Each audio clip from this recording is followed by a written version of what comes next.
Bonjour, bienvenue dans ce nouvel épisode du Courrier diplomatique du Dessous des mondes, l'émission dans laquelle je vous propose toutes les 2 semaines une revue de presse de l'actualité internationale, celle dont on entend un peu moins parler. Et aujourd'hui, pour changer un peu des habituels épisodes où je vous parle de dictature, de guerre civile et de violence politique, je vais vous parler de centres d'arnaque en ligne, mais aussi de violence politique, de guerre civile et de dictature. Mais ça, on l'a déjà dit. Mais je vais un peu expliquer. Alors comment se fait-il que des villes entières gérées par des mafias dédiées à des arnaques en ligne soient apparues en Birmanie à côté de la frontière avec la Thaïlande en raison d'une instabilité politique provoquée par une guerre civile qui dure depuis 4 ans? Ah oui, et aussi pourquoi il y a Elon Musk qui apparaît dans l'histoire? Ça fait beaucoup d'un coup peut-être. En tout cas, la réponse à presque toute cette question, c'est tout de suite dans CDDM.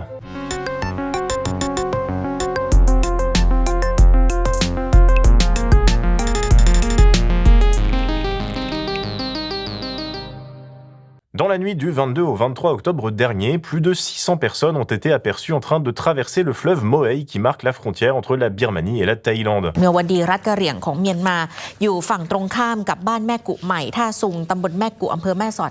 Ces personnes, essentiellement de nationalité chinoise, ont fui la Birmanie après une descente de la junte militaire au pouvoir dans le pays sur le KK Park, un immense centre consacré aux arnaques en ligne. Après ces opérations de l'armée, ce sont finalement au total plus d'1 millier de personnes qui ont traversé la frontière. En Thaïlande, la police a mis en place des centres d'hébergement d'urgence pour accueillir ces réfugiés et leur fournir nourriture, eau et sécurité. Le 24 octobre, le KK Park a ensuite été bombardé par l'armée birmane.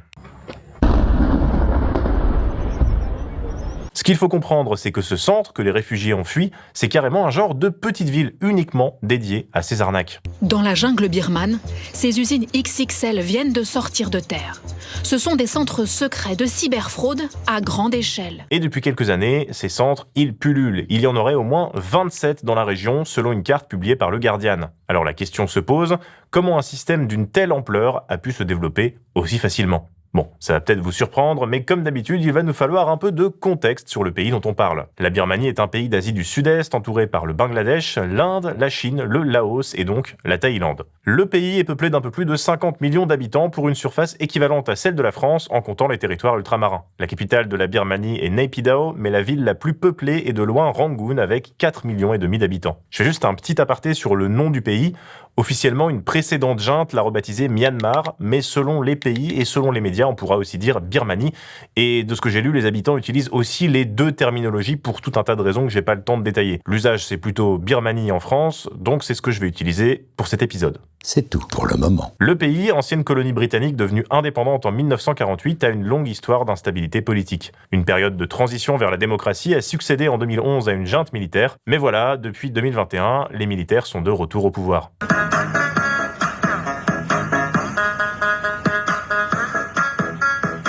Depuis la prise de pouvoir de l'armée il y a plus de 4 ans, le pays est plongé dans une violente guerre civile, durant laquelle l'armée a été accusée de nombreux crimes, notamment contre des civils. An airstrike by Myanmar's military on Friday killed at least 27 civilians and injured 30 others in Letpan Hala village, located in Singhu Township, approximately 65 kilometers north of Mandalay.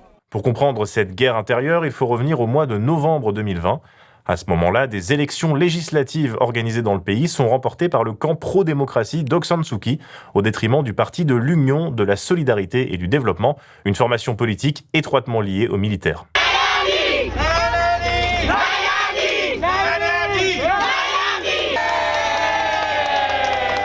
Sauf que les militaires, ils n'étaient pas très contents des résultats de ces élections. Et au lieu de faire comme tout le monde et de nommer le cornu Premier ministre, ils ont annulé le scrutin et arrêté Aung San Suu Kyi. S'en sont suivies des manifestations. Même scène de révolte, plus au nord, dans la région de Mandalay. Ici, ce sont des chants révolutionnaires qui sont scandés. Manifestations qui, sous l'effet de la répression, se sont donc transformées en guerre. Beaucoup d'opposants à ce putsch ont rejoint la lutte armée, notamment aux côtés de groupes armés ethniques qui étaient déjà mobilisés pendant la période de transition démocratique, et même avant. Un exemple avec le témoignage de 2 frères qui souhaitent fuir le service militaire obligatoire, interrogés dans un reportage d'Arte sur le sujet, publié en juillet 2025. On n'aime pas la junte. On préfère le gouvernement qu'on avait avant. On doit prendre une décision car on ne rejoindra pas l'armée. Si on peut payer un pot de vin pour éviter d'y aller, on le fera. Sinon, on n'aura pas d'autre choix que de fuir dans les zones libérées. Beaucoup de nos amis ont déjà rejoint la résistance. Parce qu'il faut savoir que la Birmanie, c'est un État multi-ethnique. Il n'y en a pas moins de 135 qui sont recensés. Mais les ethnies minoritaires sont régulièrement persécutées depuis au moins 1948. Comme l'explique le chercheur David Camroux, spécialiste de l'Asie-Pacifique interrogé par le journal La Croix, tous les généraux birmans ont, à un moment ou à un autre de leur carrière, été envoyés au front contre les rébellions ethniques. Du coup, un bon soldat birman défend avant tout l'ethnie majoritaire bamar qu'il protège de la menace ethnique. Et dans les rangs du demi-million de soldats, les ethnies sont minoritaires. L'armée birmane est une caste xénophobe, repliée sur elle-même, qui a toujours saboté le moindre processus d'union fédérale, conclut David Camroux. Elle entretient les tensions ethniques et l'instabilité afin de justifier son existence. Et c'est tellement vrai que ces persécutions se déroulaient aussi pendant la période de transition démocratique. On pense notamment au génocide de la minorité musulmane des Rohingyas, qui n'a jamais fait réagir Aung San Suu Kyi. La différence, c'est que l'ampleur des conflits a augmenté et que des Birmans pro-démocratie de l'ethnie majoritaire ont donc rejoint cette rébellion. Et quand on regarde la carte des forces en présence dans cette guerre civile sur Wikipédia, on comprend la complexité du conflit, avec un État partagé entre les forces gouvernementales, les mouvements indépendantistes, ethniques et les forces anti-putsch. Bon. On parlait d'arnaque en ligne au départ, non ? Mais je pense que ce contexte était nécessaire pour que vous compreniez que l'implantation d'énormes complexes dédiés à des activités illégales n'est pas possible sans une bonne dose de corruption et de chaos. Chaos qui, entre parenthèses, a encore été renforcé par le puissant tremblement de terre qui a frappé le pays en mars dernier et qui a fait 5500 morts. Comme en témoignait un Français habitant en Birmanie. Ça faisait 2-3 semaines qu'on avait des secousses intermittentes, mais là, c'était assez exceptionnel. Le bilan devrait augmenter d'autant plus rapidement que les autorités birmanes sont dépassées par les événements. La guerre civile qui dure depuis 2021 a véritablement impacté la capacité de réponse du régime. La preuve que la situation politique renforce les mafias qui gèrent ces business d'arnaque, c'est que le nombre des centres qui leur sont consacrés a doublé depuis le putsch de 2021. Et on parle de véritables complexes, pas juste d'un hangar ou deux. Comme le raconte Rebecca Radcliffe dans une enquête pour le Guardian, il y a 5 ans, le terrain maintenant occupé par KK Park, un vaste complexe solidement gardé s'étendant sur 210 hectares le long de la bouillonnante rivière Moei qui forme la frontière de la Birmanie avec la Thaïlande, n'était composé quasiment que de champs vides. Installé contre les montagnes accidentées du sud de la ville de Myawaddy, KK Park, avec ses hôpitaux, ses restaurants, ses banques et ses alignements propres de villas aux pelouses entretenues, ressemble davantage à un campus d'une compagnie de la tech de la Silicon Valley qu'à ce que c'est réellement, la vitrine d'une industrie criminelle de la fraude valant plusieurs milliards de dollars, alimenté par le trafic d'êtres humains et l'ultra-violence. Oui, le trafic d'êtres humains, c'est ce qui fait fonctionner ces centres. Ce serait pas moins de 100 000 personnes qui auraient été enlevées pour travailler de force dans ces endroits. Il s'agit essentiellement de personnes précaires, venues de Chine notamment, et appâtées par l'idée d'un travail bien payé qui se retrouve esclavagisé. Le Monde relate le témoignage de Chou, un jeune acteur. Des miliciens en treillis les entourent, munis de fusils d'assaut. Chou et quelques dizaines de nouveaux venus sont rassemblés dans la cour d'un bâtiment. D'autres, peut-être 80 au total, semblent patienter là depuis des jours. Le jeune homme voit certains d'entre eux frapper à coups de tuyaux en plastique. Les gardes les préparent à l'esclavage des centres d'arnaque birmans, ces lieux où des groupes criminels d'origine chinoise, qui opèrent avec la complicité des organisations armées rebelles locales, contraignent des milliers d'hommes et de femmes à créer à longueur de journée de faux profils sur les réseaux sociaux. Effectivement, ces centres sont gérés par des mafias chinoises qui travaillent aussi avec les groupes rebelles. Tout simplement parce que c'est un business très lucratif qui leur permet de financer la lutte armée. C'est le cas du KK Park par exemple, comme l'explique la BBC. KK Park a débuté avec un contrat de location pour construire un parc industriel au début de l'année 2020 entre l'Union nationale Karen, le groupe ethnique insurgé qui contrôle la plupart de la région, et une entreprise méconnue enregistrée à Hong Kong, Wanya International. Ce sont donc des mafias chinoises qui travaillent avec des groupes armés birmans, mais ces groupes vont chercher leur main-d'œuvre au-delà de ces deux pays. D'autres Marocains enlevés ont témoigné auprès du journal Le Monde avoir croisé des personnes enlevées partout sur la planète. Au cours de leur détention, elles disent avoir côtoyé des individus originaires d'Asie du Sud-Est, de Chine, du Japon, de Russie, du Sri Lanka et du Tadjikistan, mais aussi de Tunisie et du Liban. Beaucoup de subsahariens également. Les plus maltraités, avance Karim, qui atteste avoir rencontré des personnes captives depuis 1 an. On parle là de cas de torture, voire de décès pour des gens qui doivent travailler 16 à 18 heures par jour. Certains parviennent à s'en sortir en payant une rançon, mais les victimes racontent qu'elles devaient arnaquer pendant leur captivité des gens partout dans le monde. Comme l'explique le spécialiste en cybercriminalité Damien Bancal au micro de TF1, on doit s'inquiéter, même nous ici en France, de ce genre de cybercrime. Parce que dans ce type de ferme, ils sont clairement par quartier. On a ceux qui vont ne s'occuper que de la fraude téléphonique, on a ceux qui vont n'envoyer que des courriers piégés, les fameux hameçonnages, et surtout ils sont par zone, par langue, par zone géographique, détaille le spécialiste. Parce que depuis tout à l'heure je vous parle d'arnaque sans détailler, mais c'est parce que ça concerne plein de choses très différentes.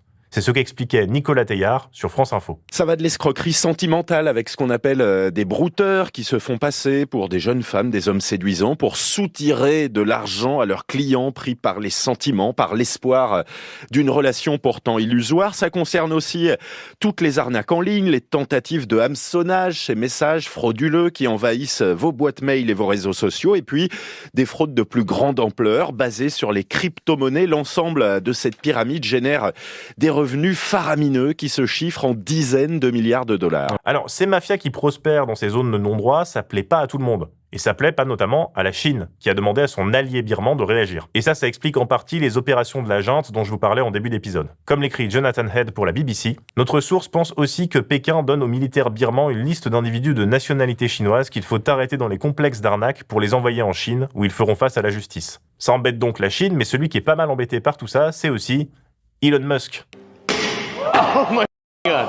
Well... En effet, les groupes mafieux utilisent les récepteurs internet Starlink de sa société SpaceX. Comme ils fonctionnent par satellite, ces récepteurs permettent de contourner certains blocages d'internet dans des pays pas trop démocratiques. Mais ils facilitent aussi les activités criminelles. Mercredi 22 octobre, SpaceX a désactivé 2500 de ces récepteurs utilisés dans des business d'arnaque. Mais comme l'écrit Axel Caudevel pour Libération, c'est une goutte d'eau dans un océan de fraude. Et le phénomène ne cesse de prendre de l'ampleur. En témoigne le succès fulgurant de Starlink qui, début février, n'enregistrait qu'un trafic marginal en Birmanie, insuffisant pour se hisser sur la liste des fournisseurs d'accès officiels. Depuis juillet, l'entreprise d'Elon Musk se classe quasiment chaque jour au premier rang des opérateurs Internet du pays. Alors, la Chine et la Thaïlande tentent de coopérer pour démanteler ces centres, notamment en menant des opérations d'arrestation des chefs de gang. Mais dans une région frontalière aussi instable et où il n'y a pas véritablement d'État, c'est l'arbitraire qui continue de régner pour les populations locales et pour les dizaines de milliers de personnes réduites en esclavage. Au-delà des frontières birmanes, c'est dans toute l'Asie du Sud que ce phénomène s'étend. Selon les estimations, les arnaques rapporteraient aux mafias chinoises entre 15 et 37 milliards de dollars par an. C'est davantage que le trafic de drogue. Voilà, l'actualité nationale, c'est déprimant, mais n'oubliez pas que l'international sera le genre humain. Et si vous aimez, vous puissiez s'acheter des nouveaux accessoires, comme ce globe, n'hésitez pas à soutenir Blast. Regardez ce magnifique globe, il est beau.